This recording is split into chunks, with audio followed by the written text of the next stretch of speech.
Welcome everybody to the new Slangin The Bizkit podcast. If you're just joining us, this is episode 4 of the new podcast. My guest this week, we just spent the last 2.5 hours trying to get his podcast set up going. We had an interesting endeavor with it, but here we are. My guest today has been a personal friend that I've had for 6, 7, almost going on 8 years now. He spent time with the Toronto Marlies, cut by the Hershey Bears and Bruce Boudreau, which we'll get to later on in a minute. He is a business owner and honestly probably one of the greatest people in the entire hockey community, especially as far as like business owners goes. Rob Lalonde, personal friend. Welcome to the podcast, my friend. Awesome, Trav. Thanks a lot for having me on, man. I'm a huge fan of the show. I've been a huge fan for a long time, and really grateful for you to have me on today, man. It's exciting. Yeah, I'm excited to have you on. We always have great conversations. We've been talking forever about getting the podcast going on a full-time basis, and when the co-hosting spot opened up, I said, come on, let's do a podcast, and that's exactly what we're doing. That's what we're doing. That's here we are. So, speaking of which, so we spent 2 hours getting the podcasting setup going. Speaking of getting like knocked around, like I wanted to talk about this off the gate because this is hot online. Slap boxing. You've seen the slap boxing? Yeah, man. I've been seeing that stuff. I saw some clips go viral on TikTok. The one with that little that one kid versus the Gigantor. I don't understand how they set those up or how those things even came about, but those guys got heart, man. I'll tell you that. Anybody stepping in there and letting those guys whack you in the face, that's crazy. Yeah, so first off, if you're listening to the audio version, I'll explain this to you. If you're on the video version of the YouTube podcast, perfect. I will explain it to you. I'll do visuals and everything. It'll be great. So slapboxing is basically exactly what you think. It is two dudes. They lined up basically almost like on an arm wrestling table, and they just take turns slapping the living shit out of each other. Like full on, like they start with the hand, like right to the side of the head. They wind up, 1, 2, 3, and they just bitch slap each other right across the face as hard as they can. And some of these dudes, this is where it kind of like separates this out from like boxing and like mixed martial arts. Dude will get slapped across the face and just knocked out, slept cold. And his buddies will pick him up, bring him right back to the table, and let's go again. It is a ruthless sport. I couldn't imagine like how much you would have to pay me to do that. Like it just seems like a terrible time. Bro, have you actually seen like the full competition? Like how exactly is it judged or how do you win? Like if they set up like they're about to have an arm wrestling match and then before you know it they're whacking each other in the face, but like I've only seen like, highlights, so the knockouts. I've never actually seen the full tournament or like is there a champion? Like who's the greatest in the world at the slap boxing? So I don't know who is like the champion of the world for slap boxing right now, but I believe it is almost kind of like boxing in the sense where you slap the guy, you knock him out, you put him to sleep, and you get to the count of 10. And if your two, I guess, coaches or helpers can get you back up on your feet at the box within 10 seconds, you keep going. It is such a stupid sport, but I can't stop watching it. It's all over TikTok. It's interesting to say the Yeah, least. man. Like I love it. I love that one kid. He's like I don't even know what you call him. Like, he's a pretty freak looking dude, and he's like a tiny kid. He's in there against that gigantic fat dude. He gives him like a little love tap. I don't even know if it was set up that way. And then like the guy literally smacks him so hard, you see the sweat fly off his head in the video. It's just like, oh my gosh, bro. You knocked him into next Tuesday. Yeah, it's fantastic. If you haven't had a chance, just search up slap boxing on YouTube. If you're in the car, take a look later. It's fantastic. It's almost as entertaining as that Cheeto Vera knockout on Dominic Cruz over the weekend. The kick to the face, UFC 278, 277, I believe. What a knockout! Fantastic fight. Yeah, man, that was a sick fight. You sent me the clip earlier. I was watching the video. I was watching boxing last weekend. My girlfriend's a boxing fan, so we were watching the fights. I saw a little bit of the fight, but then just to rewatch it, the video you sent me with the clip was pretty sick, man. The UFC's unreal. It's gnarly. Did you actually order the fight? Do you watch it every week, or what was the deal? Like, how did you watch that one, or was that one in ESPN like a freebie? So little insider scoop here. So I don't pay for any of the fights. I know I'm terrible. I know I'm the type of person that Dana White wants to shut down. So I use my VPN. I turn that on. I go into the legal streaming sites, and then I get the stream for free. Like I mean, times are tough. Inflation's high. I can't afford to pay $75 every Saturday to watch all the fights. It'd be great, but I'll watch them for free. And Yeah, that's man. right. Or you get a group of guys. Or there's a lot of like if I'm on the road and stuff like that. Like there's places you can go too. Like Buffalo Wild Wings sometimes will show the fights. That's always a pretty good time if you're looking to catch the fight, and like it's always fun to go and check it out and see it live. Yeah, beat ups, Buffalo Wild Wings. What a place. I've only been there one time. It was okay. As a guy from Buffalo, I gotta say, man, their wings are pretty good. I'm not gonna lie. I grew up in Buffalo, New York, so I got. I guess I have like a pretty. I call it not maybe not an expert, but I would say I'm a pretty good judge of wing talent out there, and I think Buffalo Wild Wings does a pretty good job for their overall. You can travel anywhere, and you can get a pretty good wing. Obviously, you got to get them with blue cheese. You see some of these outsiders getting ranch with their chicken wings, and if anybody orders ranch with their chicken wings, I always got to question them a little bit. You know what I'm saying? I think the more questionable people are the ones that think boneless wings are actually wings. It's just a chicken nugget with a little bit of sauce on it. That's all it is. It's not actually a chicken wing. Yeah, but yeah, for sure, man. You definitely got to go like bone-in chicken wings. But let me ask you this question. The question on everybody's mind is, do you go drumsticks or flats? What's your go-to? Ooh. I don't. Honestly, I'd probably go with a flat. I think the flat is good. I think the flat soaks up the most amount of sauce. Everybody knows that, dude. Everybody knows that. Flats all day.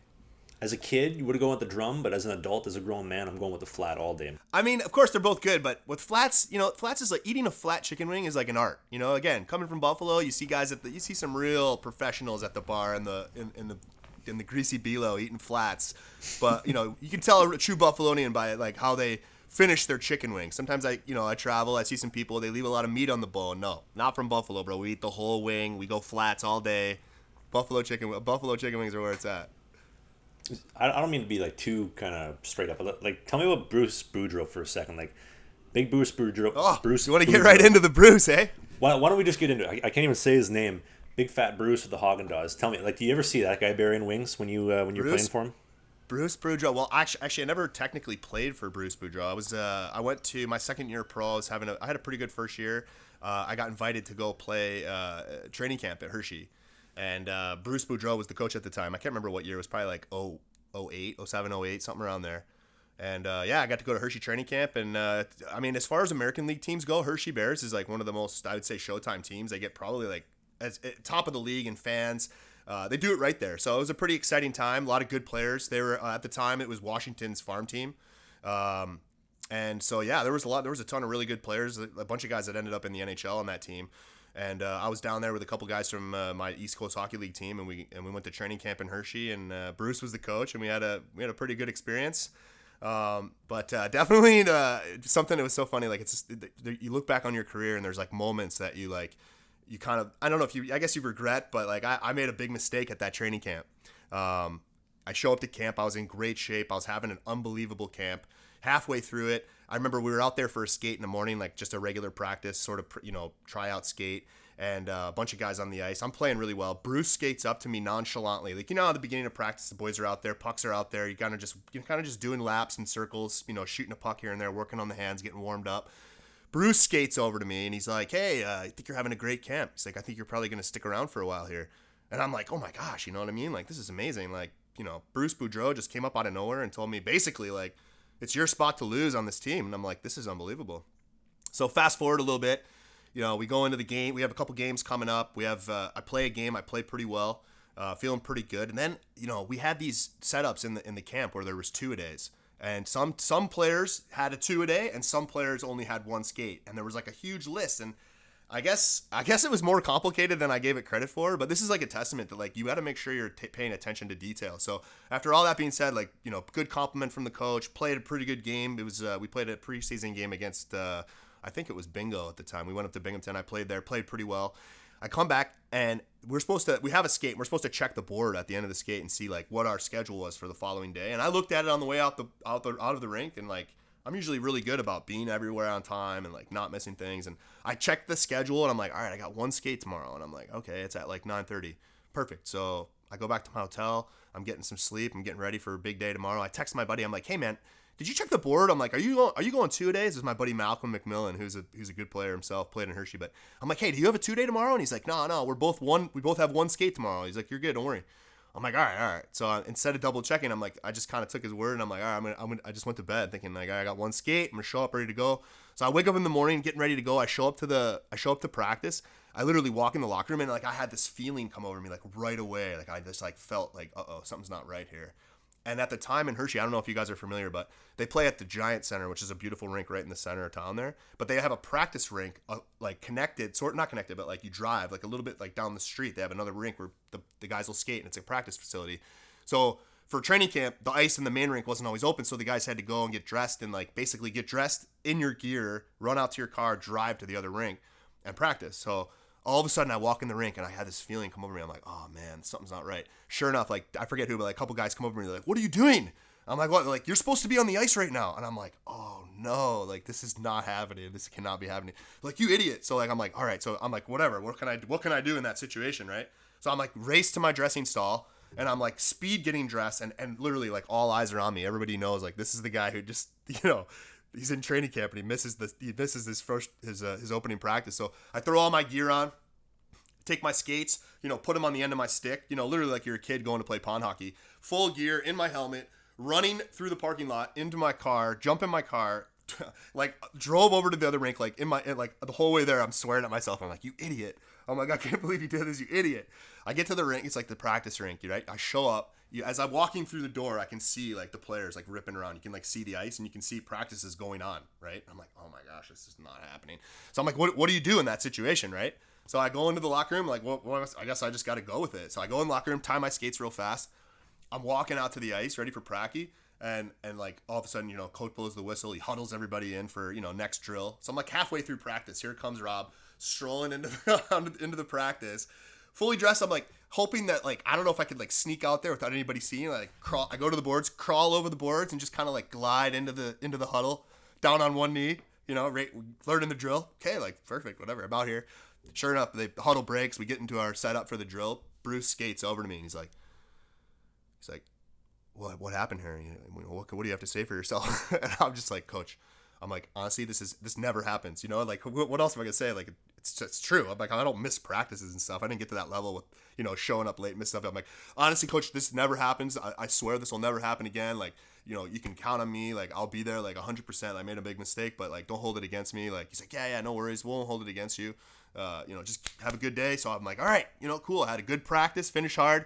Literally next day, I get the call, come into the locker room, coach wants to see you. Boom, you're going back, you're done, cut. Next day, sent home, sent packing, back to Reading, back to the coast. That was it, man.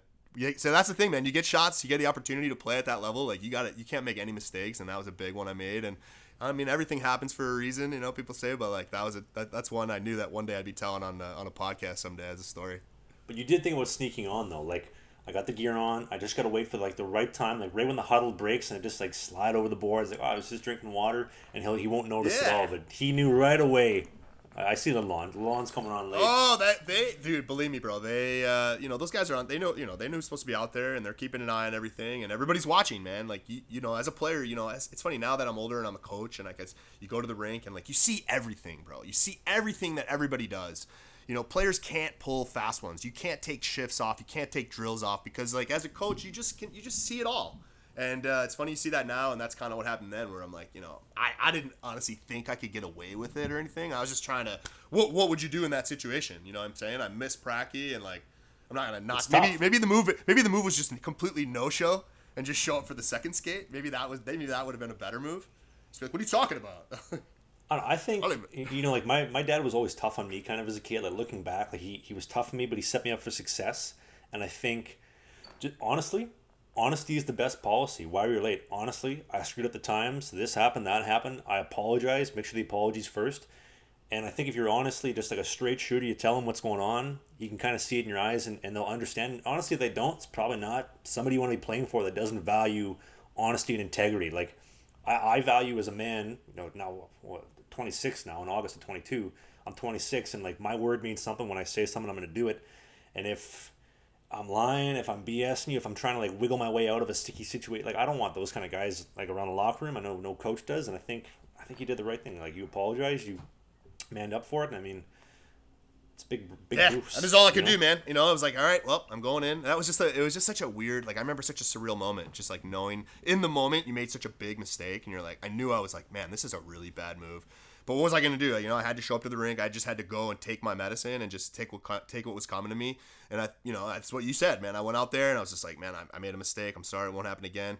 And it was tough later on as like, hockey's so, you get these chances, you know what I'm saying? And it's you really have to take advantage of it. Cause like, I always preach this to the young players nowadays. Like, it's really important to find a good coach and find a coach that, it could be the difference of like making it to the next level and not. It's like if you play for a coach and that coach ends up making it to the next level, he's going to bring the guys that he knows. If it's between you and a guy and you're both equal talent and the coach knows you, he's going to take the guy that he knows and likes.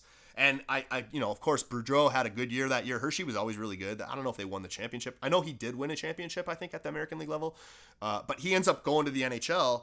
And you look at the lineups of the teams that he had. He brought a ton of guys from that Hershey team, to Washington. You know, guys that maybe never would have gotten a contract in the NHL ended up playing in the NHL because they played for Boudreau and Hershey. He liked that player. Boom, he brings them to Washington. And I can't think of a name off the top of my head, but a couple of the guys, I remember watching them. They like had nice NHL careers and got, you know, long-term contracts for millions of dollars just because they had like really good seasons in the minors for Boudreau. And I couldn't help but think like, man, like that could have been me, right? Like if I had just maybe, who knows, if I had not missed that skate or it just, you know, I try to preach that now to like the players that I work with and that I coach, just like, you know, don't take anything for granted and just, you know that the path to the top of hockey is like you have one shot. You don't want to make mistakes. So, and you also want to try to find a coach that's, you know, that likes you and that appreciates your game, and that if he ends up making it to the next level, he's going to want to bring you up with him. So, yeah, dude, one shot, one opportunity. And speaking of which, our presenting sponsor, the amazing folks at Sheath. Maybe you're in the market for a new pair of underwear, right? New pair of undergarments. You got one shot. You got one opportunity to find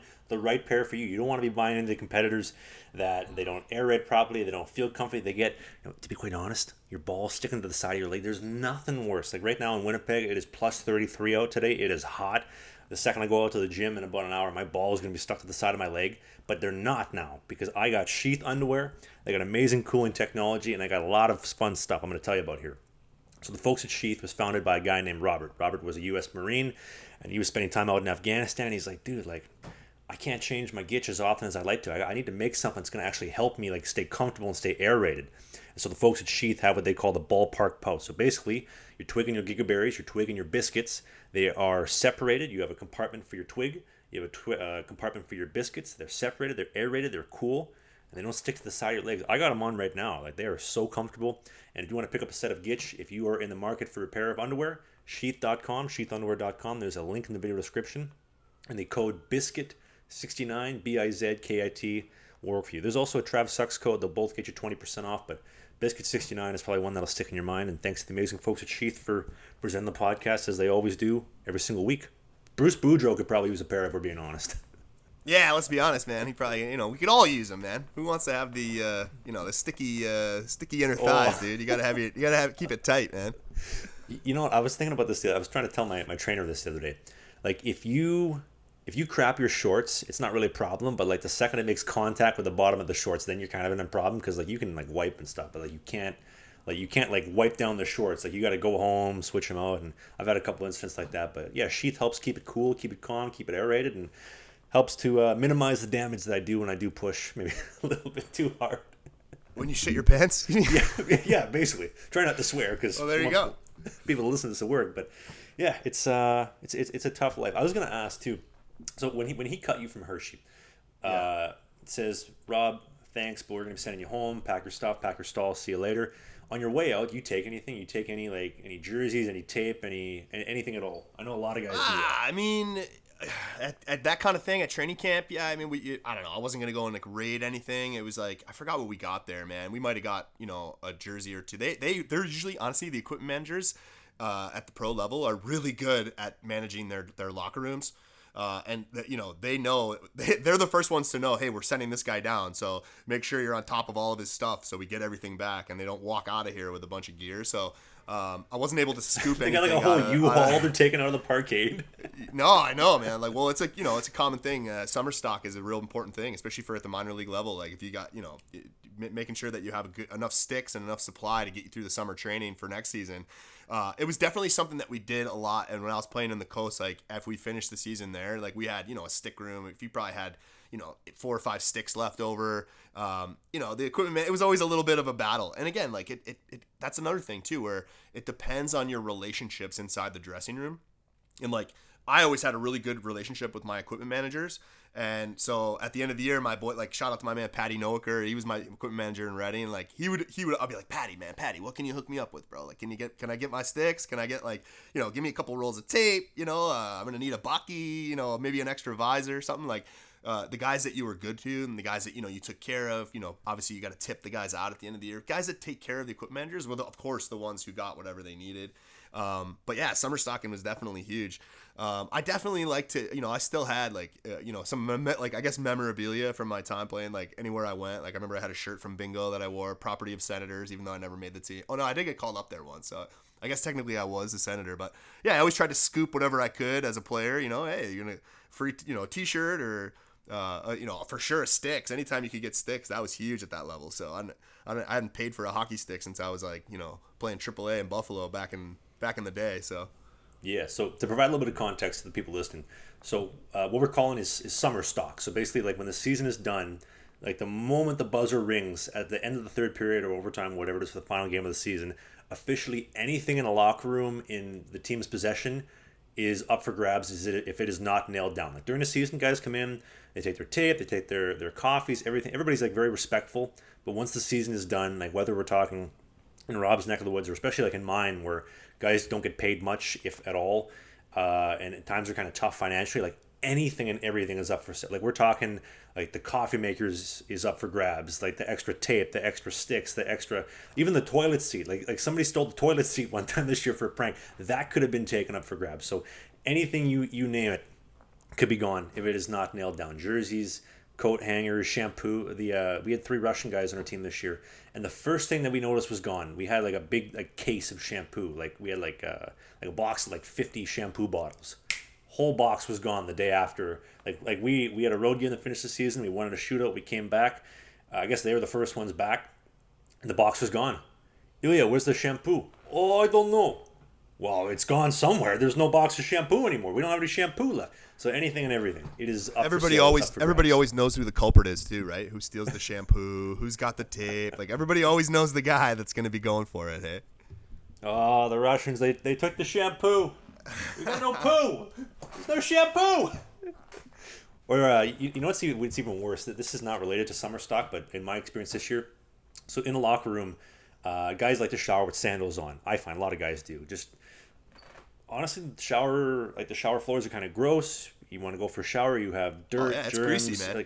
It's greasy. Greasy showers out there, man. And they're Yes, there's some rinks that has some really gross showers. So wearing sandals basically keep your feet from getting athlete's foot or any that kind of gross stuff on your feet. I pride myself on having like a nice pair of sandals. Like I don't want flip flops. I want to make sure I have good sandals so that my feet are protected. My feet are aerated in the shower. So I would say that I'm probably one of the nicer pairs of sandals in the team. And one of the Czech players we had on the team this year would always steal my sandals. We'd come off, we'd be one of the last guys off, but he would just sit in his full gear for about 20, 30 minutes after practice. And I think he intentionally did this. He would wait for me to get undressed, shower, leave, and then once I left, there's my sandals. And my sandals would always be in a different place from when I put them away. And I'd always tell him, stop taking my sandals. Buy your own, you cheap bastard. He's like, well, they're nice. They're very nice sandals. I know he's not Borat, but he kind of sounded like Borat. And yeah, they just take my damn sandals all the time. Yeah, that's unacceptable, man. You have to lay down the law on that. You can't be having people take your shower sandals. I know that's a common thing though, especially on the road where guys maybe guy didn't bring sandals. Guys don't bring a towel. Guys use another guy's towels. It gets pretty greasy out there, especially nowadays, man. You got to be really careful, man. Monkeypox and all the other things. Like you can't be doing any kind of sharing with towels and whatever. I know the boys are close, and I know the boys like to take showers together, but I don't know. I was always a little bit weird about that too. Like I didn't mind. Like I played in the minor league, so I did the grind. You know what I mean? I did showers on the road, but like I wasn't trying to share my towel like with other dudes on the team. I mean, I got no problem. Like if I got to share it after, like I'll use it first, you can use it after. But if you are the hockey player that goes out of your way to like borrow my sandals and like steal my sandals for your shower, you're a terrible person. Like you are the reason why like I have stress when I leave the rink and I got to go home thinking about who's taking my sandals. I got to wash these again. I'm gonna get athlete's foot. Right? Like there's like foot funguses and stuff. That's kind of yeah. But don't you get weirded out though? Like when you wear the sandals in the shower and then you come out and then you take the sandals off. Like what do you do? Like you put the sandals right in the hockey bag with all your gear, or like do you have a? We have team stalls, so like everything has like a spot. Well, so, on the road. That's a really good question. Honestly, I mean, you got to start thinking about those things, bro. Think about the secondary germ transfer. Like a lot of people, I see that. Like you wear sandals in the shower to keep your feet fresh, but then as soon as you get out, you take the sandals off and just throw them in your bag, and then like the sandal goes inside your helmet or something, and then you know what I mean? Like it's like think about it. I don't know. So whenever we're on like road games and like we're done, like usually like I'm pretty hot over the course of a game. Like I heat up as the game goes on. The rinks aren't really cool, specifically in Sweden, I found. And I get really hot. Like even like after a game, I could have like an ice cold shower, like 0-degree water. I'm still sweating after. So like I usually walk out of the rink in my shower sandals to the bus. Maybe kind of gross, but I don't know. That's what I found worked for me. I don't really know what do you do, because if you put them in your bag, like you said, they pick up germs from all the greasy gear that you have that hasn't been washed. Because I mean, like we have a 3-4 hour bus ride home, so That's a good question. It's a very good question. Yeah, it's something that guy should really think about. You know what I mean? If you're gonna be a germaphobe, like you got to think about like fourth dimensionally. You got to think like after the fact. So, just a thought, food for thought. If you're watching the podcast and the YouTube video version, leave a comment down below. What do you do? Like seriously, like, what do you do with your shower sandals after if you're going back on the team bus for a road trip? Obviously, at home I have a stall. I have a specific spot in my stall for my shower sandals, but on the road is a little bit different. Definitely for sure. If you're on the audio podcast, obviously pull over when it's safe to do so. Maybe you're making lunches for the kids. Whatever you do, we appreciate you listening every single week to the new Slangin The Bizkit podcast presented by Sheath. The next thing I wanted to talk about to you, we've had conversations to length about this. I know, like, we've done road trips. Rob and I, like I said, we've been friends for years. We've done road trips to Florida. We've done to Minneapolis, to Chicago. We've been to so many different places. One of the things we talk about the most on the road is your endeavors with James Reimer. Jeepers Creepers, James Reimer. Yeah, James Reimer, no rhyme or reason. He's my buddy, man. I was fortunate. Can we start off with the story about you trying to get him to swear? That was got to be one of the better stories out there.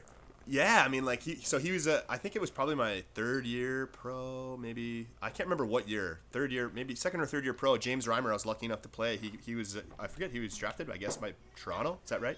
Yep. He's drafted by Toronto. He comes in Toronto. We were the affiliate of Toronto Maple Leafs when I was playing in Reading, and Reimer came in as a rookie, and I was kind of a vet at that point, third year guy. So I got the opportunity to play with him, in his formative years when he was coming up, and he was just a great guy. Like James Reimer, I have to say, was probably the nicest human being that I met in my career playing pro hockey.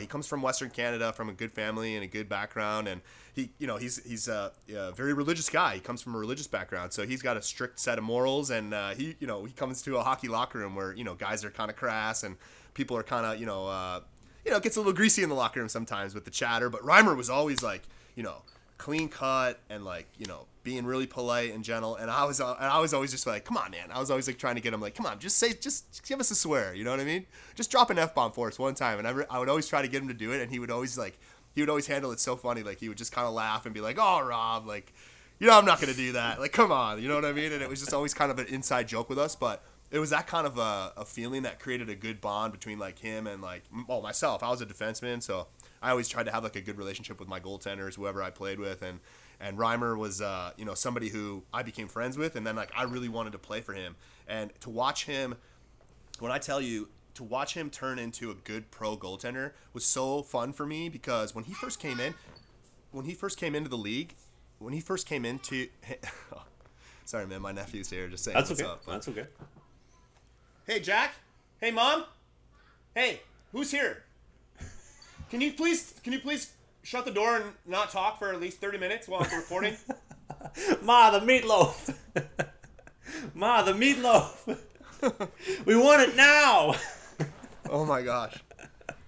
Hang on one second. Anyway, sorry, Jamie. Welcome to the podcast, ladies and gentlemen. Rob's at an Airbnb. Sorry guys, we're on vacation down here. I got my nephew. He just came back from the beach. He's all excited. So, yeah. Anyway. Yeah. So Reimer comes in, and just to watch him develop from his first year, he was a young kid. Comes through. They threw him right into pro hockey, and he turned himself like he was just like a really raw kid, really big, really raw talent. And he was okay, but I never was like, wow, James Reimer's sick. I just thought like, yeah, he's just like we got a lot of goalies that came to Reading, and he very quickly started to like really blossom. And he and I actually got called up at the same time to the Toronto Marlies. So we both got called up the same day. We took the same flight, and we ended up showing up together. So we have that. So I remember we went out to dinner the first night at the hotel. We stayed at the hotel on King Street in Toronto. And, just being an American player, going up to Toronto to play pro hockey was super exciting. And I got to go out to dinner with Reimer that night and just talk about, like, where we were and, like, the experience. And that was it. Reimer got called up to the Marlies. He stayed there. And then the next thing fast forward a few years, he's on the starting goalie for the Toronto Maple Leafs. And now he's turned into, like, just a great pro goaltender who's had quite a great career. He's still playing for San Jose. And, again, it goes back to just a great guy, and it's just been really a fun time and a fun experience watching him develop into, who he is today. James Reimer is sick. You still have his number? When was the last time you talked to him? I think I probably have his number because, like, I mean, I don't know unless he's changed it. Like, I have a lot of my numbers. Like, my phone. I've had the same phone for a long time now, so a lot of the numbers I've had collected over the years. Yeah, I could probably shoot him a message here and there. I haven't talked to him in a bit. I reached out to him. I know he was trying the Sentry grip, the butt end Sentry grip, and I think it was something that he like was not, wasn't what he was used to using. So he didn't switch. And it's funny because like we had some of the other goalies like Aaron Dell and Martin Jones and a bunch of the San Jose guys using butt ends. So I was trying to get Rhymes to use it, but I haven't had him switch over. But maybe I'll, after this, maybe I'll fire him a text and just see if he's interested in checking it out, man. Yeah, let's kickstart it. Hey, tell him to come on the podcast. Let's talk to him. Actually, interesting story. He's from Arborg, Manitoba, which is where I played my junior B hockey, my last year junior.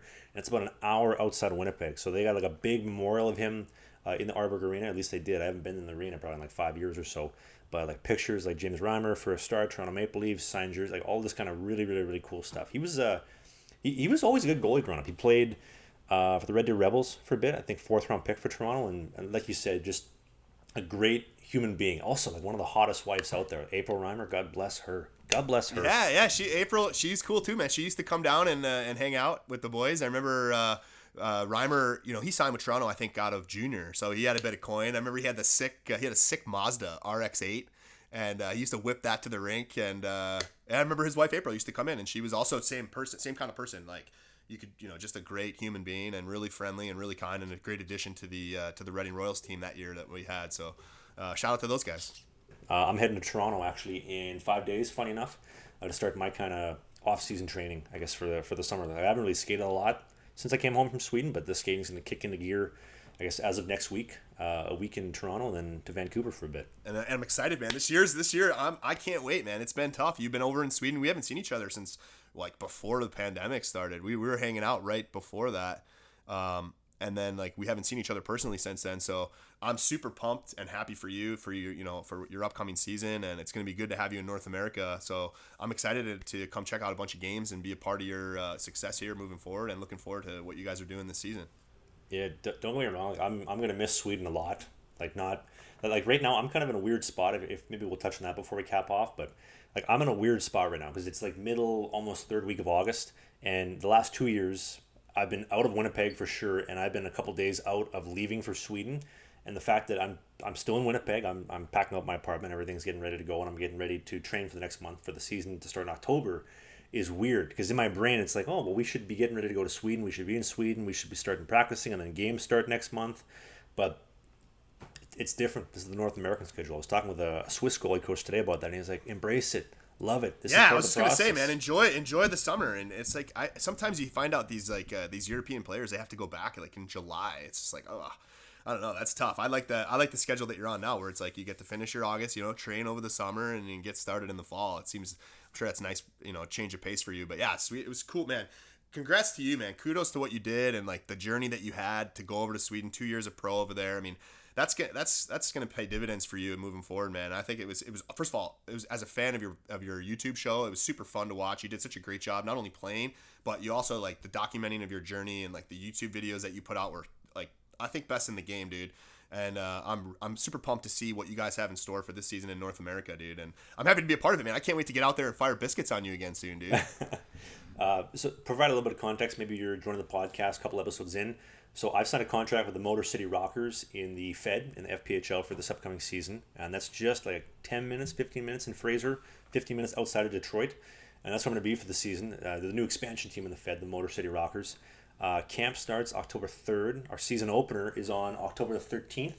And hopefully Rob can come on, because like we just mentioned, I haven't seen Rob in almost 3 years because of the COV and whatnot. Hasn't been able to come to Sweden. And I'm really looking forward. I'm looking forward to seeing you again. Looking forward to skating with you, all that kind of stuff. Getting the boys hooked up with some grips. I just got all my sticks dialed in with the Trav spec, the Paradox, and the Sentry combo. I know we're not doing the Trav spec buttons anymore, but it's my favorite combo, and I'm excited to have that for the season. I think love having you as a butt ends goalie, bro, and I can't wait to get out and I'd love to train with you. I know you're up in Canada right now, but I'd love to get out and train with you a bit and be your personal shooter anytime you're looking for a shooter. So I'm pumped to get out there with you, man. Coming soon, man. Coming soon. I think too. Yeah. Like I've fallen in love with Sweden so much. Like I still, in my brain and in my heart, Sweden is my home. Like Gothenburg, the west coast of Sweden. It's gonna take 2 or 3 weeks to kind of get accustomed to living in Detroit. Like, Detroit is not Gothenburg, it is not Stockholm. It's going to be very different, and that's okay. But I know coming into it, there's going to be that 2 to 3 week transition period of getting accustomed, accepting that, hey, that there is an IKEA in Detroit, but this isn't Sweden, right? I had a lot of people message me last week. They're like, Trav, there's an IKEA in Detroit, so you're not too far from Sweden. I'm like, well, okay, listen, there's an IKEA, but it's not Hey, Stockholm. you get your Swedish meatballs if you want. They do have a pretty good Swedish meatball at IKEA, man. If I remember correctly. They do, but it's not the same though. There's a feeling of walking into the IKEA in, I believe is it Falkenberry? It might be Falken. No, not Falkenberry. It's I can't remember the town. The nearest IKEA to me. It's a huge, like, super IKEA, just outside of Varberg, in just down by Gothenburg. But it's not going to be that. It's going to be different. It's a different style of game. It's going to be a different pace. There's going to be a lot more games, a lot of travel. I think we do. I could be wrong, but I think 28-hour bus ride from Detroit, Michigan, to Columbus, Georgia, and or Carolina. I think is the bus obviously has to go slower, so it's going to be interesting. Dude, also, that's a grind. Dude, why don't I give you a little bit of a podcast exclusive for the people that are maybe wondering, asking like, what's the vlog gonna look like, all that kind of stuff. I touched a little bit on it, but I ended up talking to our GM the other day. By the way, I found out that our GM is actually not our coach. Like, the guy that I was talking to, I thought he was our coach, so I kept calling him coach. Like, hey coach, how's it going? And he says to me the other day, he's like, I'm actually the GM. I'm like, oh, well, I'm still gonna keep calling you coach. It's just. So have you met the coach? So I haven't met anybody in person, but I've been talking to the GM, been talking to the goalie coach. Shout out goalie coach Bill. He listened to the podcast last week. Been talking to him a lot. The head coach has not been announced yet. He's going to reach out when he gets announced officially next week, I guess. But it's just going to be very, very, very different, right? Like the vlog is going to be different than what it was in Sweden, like the hockey, everything. But Coach and I were talking about videos the other day, and he's like, hey, like, I've heard like a lot of people reaching out to the social media team, a lot of traction line. People want jerseys, people want season tickets. And if you're somebody who's reached out to Motor City on Instagram, on Twitter, or whatever, you've sent an email and said, hey, I want to get a jersey, I want Travis jersey, I want season tickets, I want to say thank you, because like that means a lot for the team, and it obviously helps me a lot too. And the management side of things, everybody's very open-minded to it, and everybody's like, we're excited, let's do some stuff to build the game, bring people to the rink. We have a 3,000 seat arena. There's a lot of really good stuff coming up. And what I've been told is I can film whatever I want. Just film some videos, obviously good for the team. I don't want to influence the locker room vibe. I want to keep things natural, kind of like I did last year in Sweden, where everybody's happy, everybody gets pumped up, make the guys look good, make them feel good. You know, maybe I got to take a dump or two on myself every now and then to kind of pump some of the guys up. That's fine. It's all in good spirits. That's all in good fun. And it's going to be a once-a-week vlog kind of thing. Like I mentioned 2 weeks ago with Dave, like the Norway tryout I had, the media team was going to take care of my cameras. I'll do some filming on the side, but I want to focus on a good season. I think the big difference between here with Motor City and in Sweden, because they've spent money on my transfer card and they've spent money to invest to actually bring me to the team, they're a lot more inclined to keep me around, as opposed to in the Fed or any pro in North America. It's a very short window, and there's a reason I get $125 a week, because it's a week to week, like they can get rid of me. And I need a good start to training camp. I need a good first game whenever I get that opportunity, because there's not a lot of wiggle room. Like if I start sucking, they're going to get rid of me. So stopping pucks is the priority. Having a good camp, good first game, and I think things are going to fall into place. I have a game plan mapped out, and I'm excited. I think I'm ready, and I guess we're going to find out in less than 2 months. Again, I will say it is weird that I'm not leaving for there yet, but I mean, I guess I get to enjoy more of my summer. Yeah, dude, and you just said, man, day by day, and you are ready. You know, you put the work in, and nobody works harder in the game than you, man. I've seen it, since we, you and I've known each other for quite a long time. I remember coming up and watching you play junior B hockey and doing a road trip with your junior B team back in the day, and to see the level, where you've taken your game from there to now. You're a pro, and you treat your game like a pro, and that's why you're able to do the things you're doing. That's why you're able to travel the world to play hockey, because you've bought into yourself and you've invested in yourself. And you decide. I tell these people all the time, I tell this to young players, like, you decide when you want to be a pro player. You know what I mean? And people can like chirp you. I see you get a lot of chirps like, oh, you don't make a lot of money and you're playing in the Duster minor leagues and you just said like 150 a week, whatever.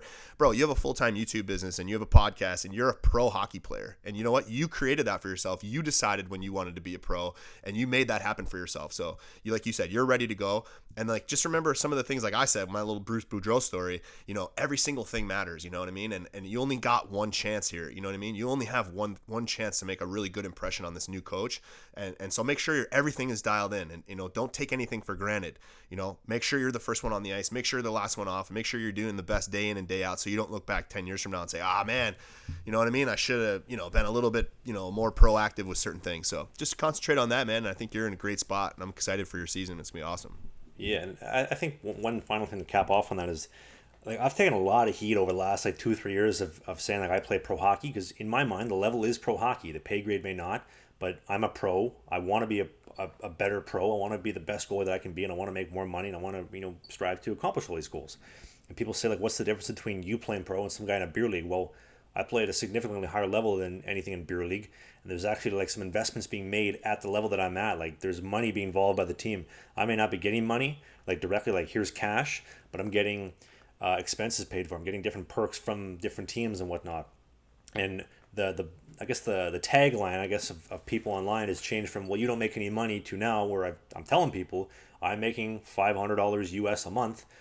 Well, that's less than minimum wage, so you're still not a pro. Well, okay, well, if I work 40 hours a week at minimum wage, what is that, like 20 grand, 16 grand a year, give or take, by the time, you know, we do taxes and everything? Who makes 16, 20 grand a year by the time they're all done? I know guys in the SP don't. I don't even know if guys in the coast do, because guys in the coast, I know previous co-host told me he was making $560 a week, so he was making $2 grand a month. It might have been 2,400. Times that by 6-7 months. So he's making. Is that wrong? You're giving me flashbacks, bro. I know. I'm trying to do some math in my head. This is tough. So he's making around the minimum wage poverty line. So, I don't try to let any of that kind of stuff bother me. I love hockey. This is the greatest thing in the world. This is what I want to do, and you're in or you're out as far as supporting it. And I think it lays a good foundation for the minor pro, I guess, route that you can, if you love hockey and you're passionate, you want to do something, you can do it. Yes, the podcast and the vlog have opened up some opportunities for me to take chances that I wouldn't have otherwise been able to, but this is the greatest job, the greatest thing I've ever accomplished in my life. Why would I give it up just because some troll says, oh, you only make $125 a week? Well, what do? You live in your mom's basement. You ain't making no money. You ain't making no money, dog. You live in her basement. You're raking the yard for free. Nah, man. Keep playing as long as you can. Keep doing what you're doing, man. And you know what I mean? Like you said, the world's opening up for you. You know what I mean? You just got back 2 years in Sweden. Now you're on your way to Detroit. You got fans calling you up, looking for your jersey. You know what I mean? You're wanted by a team. Like, you're gonna go and play somewhere, and people cheer for you. Like, you're on the right path, man. I think it's great. I'm excited. I can't wait to be there to watch some games real soon. And I want to be very clear.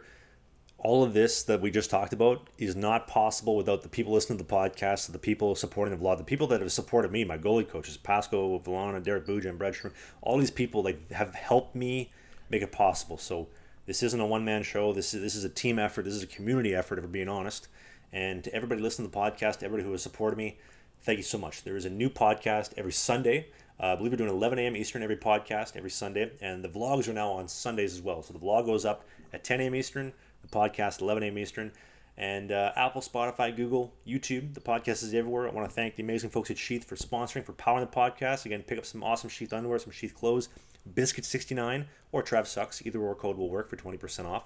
Underwear, sheathunderwear.com, link in the description. Thank you, Rob, for coming on the podcast. Rob will be back soon, probably sometime next month. Dave Wheeler will be back next week for our in-studio episode. And next time we talk, I will be in Toronto.